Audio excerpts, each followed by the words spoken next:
Friends, मैं आपका Pradeep sir, आपके अपने चैनल मीमांसा टाइम से। फ्रेंड्स, आज के इस वीडियो में हम लोग भारतीय इतिहास का एक महत्वपूर्ण अध्याय पाषाण काल पढ़ने जा रहे हैं।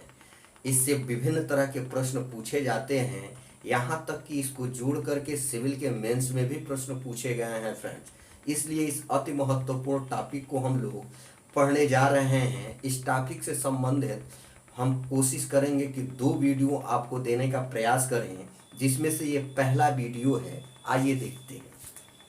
फ्रेंड्स, पाषाण काल मानव सभ्यता का प्रारंभ है, यानी मानव सभ्यता ने जब अपना प्रारंभ किया तो वह पाषाण काल से ही प्रारंभ किया।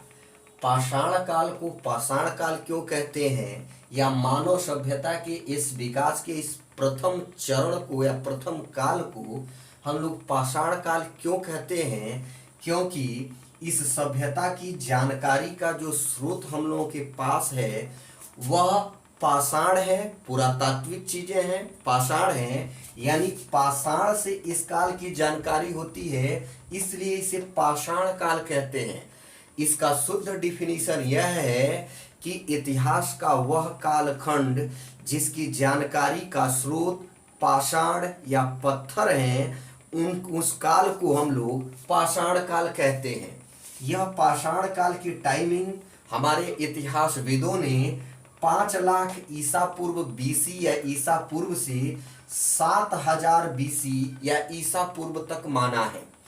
इसे मानव सभ्यता का प्रारंभ काल कहते हैं और यह प्राग ऐतिहासिक काल का हिस्सा है।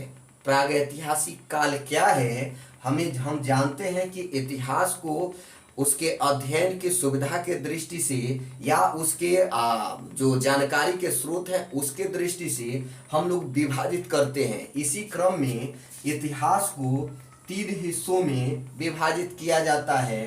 पहला होता है प्राग ऐतिहासिक काल, दूसरा होता है आध ऐतिहासिक काल और तीसरा होता है ऐतिहासिक काल। यह 3 है, प्राग ऐतिहासिक काल, आध ऐतिहासिक काल और ऐतिहासिक काल।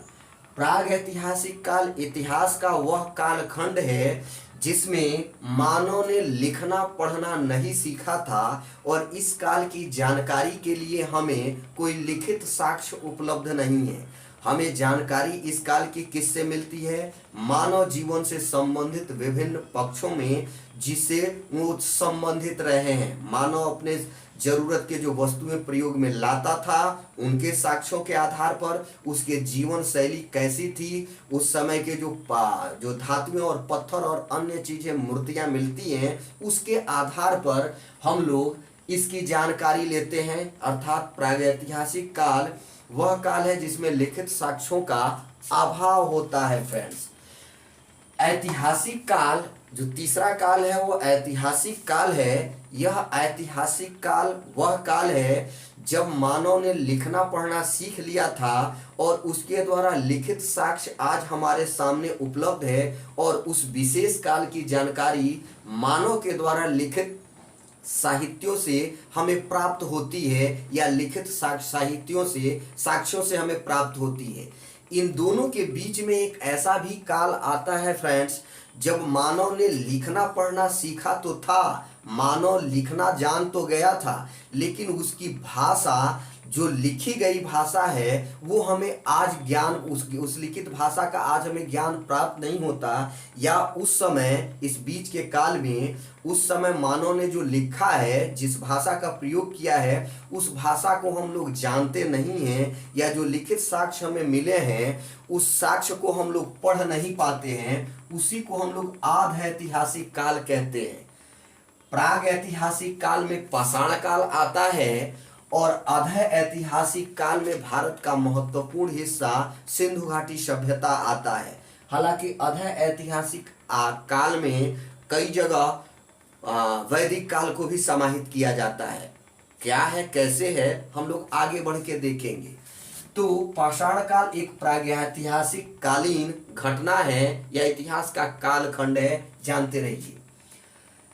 अगला है इतिहासकारों ने इसे प्रतिनूतन काल या प्लिस्टोसीन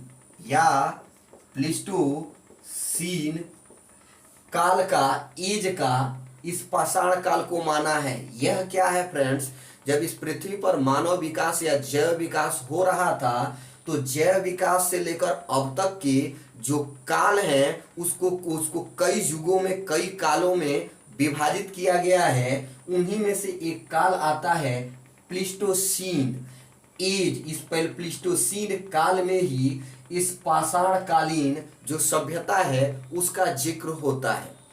आगे देखते हैं कि पाषाण काल को अध्ययन की सुविधा के दृष्टि से 3 हिस्सों में बांटा गया है तथा मानव के जीवन शैली या उसके विकास के दृष्टि से भी इसको 3 हिस्सों में बांटा जाता है। पहला है पूरा पाषाण काल, दूसरा है मध्य पाषाण काल, तीसरा है नव पाषाण काल। पूरा पाषाण काल या पैलियोलिथिक एज की जो टाइमिंग है वो 5 लाख ईसा पूर्व से 10,000 ईसा पूर्व तक मानी गई है, जबकि मध्य पाषाण काल या मीजोलिथिक एज की जो टाइमिंग मानी जाती है वो 9,000 से लेकर के 4,000 ईसा पूर्व तक मानी गई है फ्रेंड्स।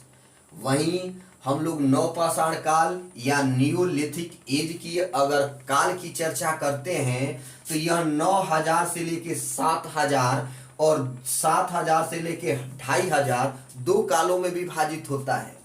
जो 9,000 से 7,000 का जो काल माना जाता है यह विश्व के पाषाण काल का है, नव पाषाण काल का है, जबकि भारत में नव पाषाण काल के साक्ष्य थोड़े बाद में आते हैं, या यूं कहेंगे मानव सभ्यता का जो स्थिति है वो थोड़े बाद के कालों में दिखाई देती है। इसलिए भारत में नव पाषाण काल की टाइमिंग 7,000 से 2,500 ईसा पूर्व तक मानी जाती है फ्रेंड्स। अब इसमें यदि हम लोग विशेषता देखें तो पूरा पाषाण काल में मानव आखेटक की भूमिका में था। आखेटक का मतलब होता है आखेट करना, शिकार करना, और शिकार से ये अपने जीविका का निर्वहन करते थे। जो शिकार बच जाता था या इसके द्वारा आखेट करने के उपरांत कुछ खाद्य सामग्री बच जाती थी उसको यह लोग भविष्य के लिए संग्रहित भी करते थे, मतलब इकट्ठा भी कर लेते थे।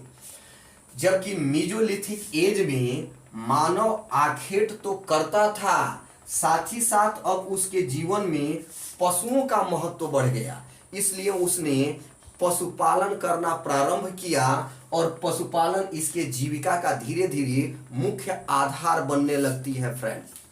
जबकि नव पाषाण काल आते आते मानव खाद्य उत्पादक बन जाता है, अर्थात यहाँ पर खेती करना सीख लेता है और विभिन्न तरह के फसलों का उत्पादन होने लगता है और यहाँ से अस्थाई जीवन का भी विकास होने लगता है फ्रेंड्स। पूरा पाषाण काल को भी 3 हिस्सों में डिवाइड किया जाता है। पहला है निम्न पूरा पाषाण काल, दूसरा है मध्य पूरा पाषाण काल, तीसरा है उच्च पूरा पाषाण काल। निम्न पूरा पाषाण काल की जो टाइमिंग है फ्रेंड्स वो 5 लाख ईसा पूर्व से 50,000 ईसा पूर्व तक मानी जाती है। यहाँ पर मानव जीवन अस्थिर था, मानव घुमक्कड़ रूप से जीवन व्यतीत करता था। वह शिकार की तलाश में एक जगह से दूसरे जगह भटकता था, जहाँ शाम हो जाती थी वहीं अपना रात बिता लेता था। फिर यहीं पर हम लोग देखते हैं कि मानव को सबसे पहले आग या अग्नि की जानकारी इसी निम्न पूरा पाषाण काल में हुई थी फ्रेंड। निम्न पूरा पाषाण काल में आग की जानकारी सबसे पहले ये मानव को हुई थी। कभी कभी प्रश्न पूछता है कि आग का आविष्कार कब हुआ था, तो आग का आविष्कार यही हुआ था निम्न पूरा पाषाण काल में, जानते रहिएगा। आगे हम लोग देखते हैं यहाँ पे मानव ने जो शिकार करने के लिए अपने उपकरण का प्रयोग किया वो था हैंड एक्स या कुल्हाड़ी।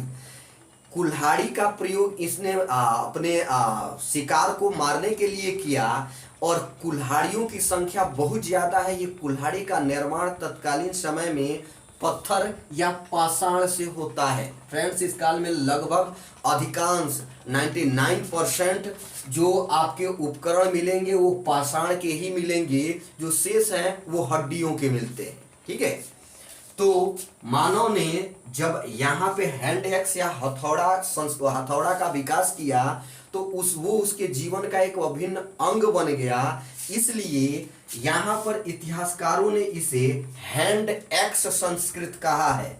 हैंड एक्स संस्कृत कहा है। इस संस्कृति में मानव ने अपने शिकार के लिए कुल्हाड़ी का या उसी जैसे अन्य जो पाषाण के उपकरण थे उनका प्रयोग किया था। फ्रेंड्स, अगला है मध्य पूरा पाषाण काल। इसकी टाइमिंग 50,000 से 40,000 ईसा पूर्व में है। यहाँ पर मानव ने सबसे पहले आग का प्रयोग किया। जानकारी होना और प्रयोग करना दोनों में अंतर है। फ्रेंड्स, जानकारी मानव की कैसी होती है? मानव को जानकारी आग की तब होती है जब आग जंगल में आग लगती है और आग लगने के फलस्वरूप विभिन्न तरह के कुछ पशु पक्षी जल जाते हैं और उनके मांस को जब आदि मानव खाता है तो बहुत स्वादिष्ट लगता है। उस समय उसने उच्च निम्न पूरा पाषाण काल में उसने पहली बार आग को देखा और आग के प्रभाव को देखा, लेकिन इसका उपयोग करना वह सीखता है मध्य पूरा पाषाण काल में। तो मध्य पूरा पाषाण काल में मानव ने आग का प्रयोग करके अपने जीवन में भोजन को स्वादिष्ट बनाना, अपने गुफाओं को रोशन करना और जाड़े के दिनों में उससे ऊष्मा प्राप्त करना, यह विधाएं सीखी उच्च मध्य पूरा पाषाण काल में। इस काल में मानव के द्वारा जो सबसे ज्यादा पाषाण के उपकरण प्रयोग किए गए वो फलक थे। फलकों का स्ट्रक्चर कुछ ऐसा होता था और दोनों साइड में कुछ विभिन्न तरह के डिजाइन बने होते थे, इसलिए इसे फलक संस्कृत वाला काल भी कहते हैं और यह भी प्रश्न पूछा गया है। इसके अलावा जीवन से संबंधित विभिन्न पाषाण के उपकरणों के निर्माण के लिए पाषाण काल का यह मानव पाषाण या पत्थर के ही गोलों का प्रयोग किया, पत्थर के बड़े टुकड़ों का प्रयोग करता है, उसी को विभिन्न तरह से डिजाइन करके वह विभिन्न उपकरण बनाता है। इन पत्थर के गोलों को वर्टिकास्म कहा गया, अर्थात वर्टिकास्म यहाँ पर पाषाण काल में विभिन्न तरह के पाषाण के उपकरण बनाने के लिए प्रयोग में लाया जाने वाला पत्थर के बड़े बड़े गोले थे। अगला है उच्च पूरा पाषाण काल। फ्रेंड्स, इस उच्च पूरा पाषाण काल की जो टाइमिंग है वो 40,000 ईसा पूर्व से 10,000 ईसा पूर्व तक मानी जाती है। यहाँ पर मानव का आधुनिक मानव के रूप में विकास होता है और इसमें चकमक उद्योग की स्थापना होती है। यहाँ पर ब्लेड संस्कृत आती है, अर्थात पत्थर के ब्लेड नुमा स्ट्रक्चर बनाया जाता है जो चीरने फाड़ने के काम में आदि मानव लाते हैं। यहीं पर इसी काल में उच्च पूरा पाषाण काल में सबसे पहले प्राचीनतम पेंटिंग या चित्रकारी के साक्ष्य प्राप्त होते हैं जो तत्कालीन समय में भीमबेटका से मिले थे। आज भीमबेटका मध्य प्रदेश में है। मध्य प्रदेश में एक गुफा है भीमबेटका की गुफा। उसी गुफा के आंतरिक हिस्सों पर आदि मानव की पेंटिंग है और यह पेंटिंग रेखा चित्रों के माध्यम से है। रेखा चित्र है, उसमें आड़ी तिरछी रेखाएं खींची गई हैं और भीमबेटका में पेंटिंग के साक्ष्य मिलते हैं। फ्रेंड्स, इस पाषाण काल का जो दूसरा महत्वपूर्ण काल है वह है मध्य पाषाण काल, या इसे मीजोलिथिक एज भी कहते हैं। इस काल में प्रकृति में परिवर्तन आता है। विभिन्न तरह के इस समय आकर के हमारे यहाँ बर्फ जो थी वो पिघल रही थी और थोड़ी सी मौसम में गर्मी आती है। इस गर्मी आने के फलस्वरूप हमारे यहाँ पृथ्वी पर छोटे छोटे वनस्पतियां उगती हैं और उन वनस्पतियों को खाने के लिए छोटे छोटे जीवों का विकास होता है, जिसमें हम लोग देखते हैं कुछ पक्षी ग्रुप के थे, जैसे मुर्गे, मुर्गियां, चिकन्स इस ग्रुप के, फिर भेड़, बकरियां, ऐसे विभिन्न छोटे छोटे जानवर आते हैं। जबकि यहाँ पर शीतकाल चल रहा था, यहाँ पर ठंडी अत्यधिक थी, बर्फ ज्यादा थी, इसलिए यहाँ पर बड़े जानवर थे और बड़े जानवर यहाँ पे थे तो उनको शिकार करने के लिए बड़े हथियार और यहाँ पर मानव के एक विशाल झुंड की आवश्यकता होती थी। यहाँ पे मानव झुंडों में या समूहों में शिकार करता था, जबकि यहाँ पे छोटे छोटे जानवरों के लिए कुछ कम लोगों के समूह की जरूरत थी शिकार करने के लिए। इसलिए यहाँ पे छोटे हथियारों का विकास हुआ और छोटे हथियारों के विकास के कारण यहाँ पर सूक्ष्म औजार करने की प्रवृत्ति दिखाई देती है। इसीलिए इसे माइक्रोलिथिक जो वेपन्स है उसका नाम देते हैं और कई बार आपके एग्जाम में ये प्रश्न पूछा जा चुका है। यहाँ पर मानव जीवन में पशुपालन अब मुख्य आधार बनता जा रहा है और इसके साक्ष्य आज भी दिखाई देते हैं। आदमगढ़ मध्य प्रदेश का एक छोटा सा इलाका है आदमगढ़ वहाँ, और बगोर है राजस्थान में। यहाँ पर पशुपालन के प्राचीनतम साक्ष्य मिले हैं। फ्रेंड्स ये जानते रहिएगा, प्रश्न पूछा गया है कि पशुपालन के भारत में प्राचीनतम साक्ष्य कहाँ से प्राप्त होते हैं, तो दो जगहों से प्राप्त होता है, एक है मध्य प्रदेश और दूसरा है राजस्थान। मध्य प्रदेश में जो स्थान है वो आदमगढ़ है, राजस्थान में जो स्थान है वो यहाँ पे देख सकते हैं बगोर है। ठीक है, तो ये मध्य पाषाण का काल है और जानते रहिए यह मध्य पाषाण का काल एक संक्रमण पीरियड है, एक ट्रांजिशन पीरियड है जो इन दो कालों के बीच में आता है। प्रारंभ में इसकी अवधारणा का विकास नहीं हुआ था, बाद में लोगों ने, इतिहासकारों ने इन दोनों कालों के बीच में एक मीजोलिथिक एज की भी कल्पना की, जिसे आज हम लोग पढ़ रहे हैं। अगला महत्वपूर्ण है नवपाषाण काल, नियोलिथिक एज। फ्रेंड्स नियोलिथिक जो एज है यह भी बताया गया है, इसकी टाइमिंग विश्व क्षितिज पर 9000 से लेकर के 7000 ईसा पूर्व तक मानी जाती है, जबकि भारत के परिप्रेक्ष्य में 7000 से लेकर के 2500 ईसा पूर्व तक मानी जाती है।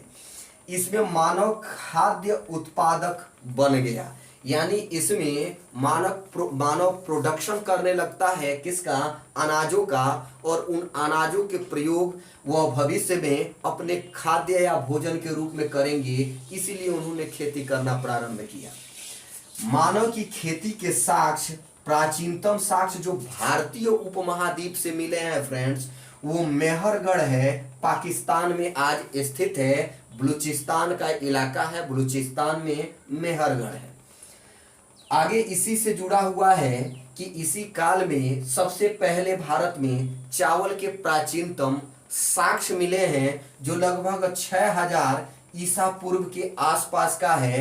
यह है कोल्डेहवा, प्रयागराज या इलाहाबाद का इलाका। हालांकि इसमें नए साक्ष्य आ चुके हैं और नए नए साक्ष्य बता रहे हैं कि हमारे यहाँ उत्तर प्रदेश का जो विभिन्न इलाके हैं वहाँ पर चावल के कई जगह साक्ष्य मिल रहे हैं जो भी इससे भी प्राचीनतम हैं, उनको हम लोग अगले वीडियो में देखेंगे। इसी क्रम में यहाँ से एक महत्वपूर्ण तथ्य है कि इस काल में दो स्थल मिलते हैं जो जम्मू और कश्मीर में स्थित हैं, एक है बुर्ज होम और दूसरा है गुफ करान। यहाँ से गर्ता आवास के साक्ष्य मिलते हैं। गर्ता आवास का मतलब गर्त बना करके, गड्ढे बना करके अंदर के तरफ आवास के साक्ष्य मिले हुए हैं। और यही बुर्ज होम में जो एक महत्वपूर्ण साक्ष्य है वो यह है कि यहाँ पे मानव के साथ कुत्ते को भी दफनाया गया है, अर्थात मानव और कुत्ते का जो इतिहास है वो हमारे पाषाण काल से भी मिलता है। फ्रेंड्स यहाँ एक महत्वपूर्ण तथ्य यह भी है और पूछा गया, कई प्रश्नों में पूछा गया यह तथ्य है कि मानव ने सबसे पहले किस पशु को पालतू बनाया, तो वह कुत्ता था, डॉग था। इसके अलावा मानव के द्वारा सबसे पहले किस धातु का प्रयोग किया गया, तो वो धातु तांबा थी और दूसरी धातु कांसा थी, जो एक मिश्र धातु के रूप में जानी जाती है। साथ ही साथ एक महत्वपूर्ण तथ्य यह भी है कि भारत में इस प्रागैतिहासिक काल की अवधारणा को जन्म देने वाले कौन थे, तो वो थे डॉक्टर प्राइमरोज। Doctor primrose.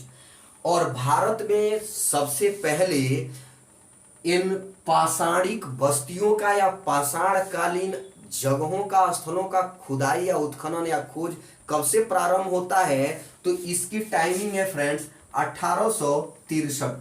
1863 में एक महत्वपूर्ण व्यक्ति आते हैं, उनका नाम है Robert Bruce food. Robert Bruce food.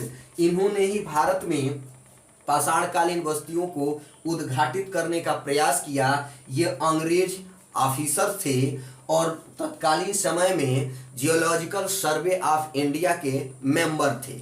इस तरह से यह पाषाण काल के महत्वपूर्ण हिस्सों को हम लोग देखने का प्रयास किए हैं। फ्रेंड्स, यह पाषाण काल अति महत्वपूर्ण टॉपिक है। इससे संबंधित एक और टॉपिक, इस टॉपिक से संबंधित एक और वीडियो हम लोग बनाने का प्रयास करेंगे। तब तक के लिए बने रहिए हमारे चैनल के साथ। धन्यवाद।